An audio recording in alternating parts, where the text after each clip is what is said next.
ஒரு பொண்ணு வந்து ஒரு பையனை லவ் பண்ணுதுன்னா அந்த பையனை வந்து என் பொண்ணு பார்க்கவே கூடாது அப்படின்ட்டு போயிட்டு மந்திரம் பண்றவங்க கிட்ட போயிட்டு சொல்றாங்க, சுடுகாட்டில் போயிட்டு அடிச்சிருவாங்க. ஏன்னா சுடுகாட்டில் அடிச்சாதான் அது நடக்கும். ஒரு பொண்ணு வந்து ஒரு பையனை லவ் பண்ணுதுன்னா அந்த பையனை வந்து அந்த குடும்பத்துக்கு பிடிக்கல, இனிமேல் வந்து அந்த பையன் கிட்ட போவாத, போய் பேசாதன்னு சொன்னா அந்த பொண்ணு கேட்காது. ஆனா லவ் பண்ணிட்டாங்க, லவ் பண்ணா அந்த மாதிரி இருக்க முடியாது.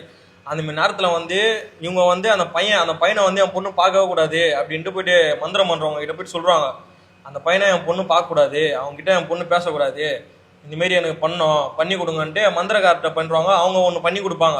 பண்ணி கொடுத்து அந்த பொண்ணு வந்து பேசாத, அந்த பையனை பார்க்காதவளும் பண்ணி கொடுத்துருவாங்க. அந்த பண்ணி கொடுக்குற மந்திரம் வந்து கைப்புன்னுவாங்க, அது பேர்.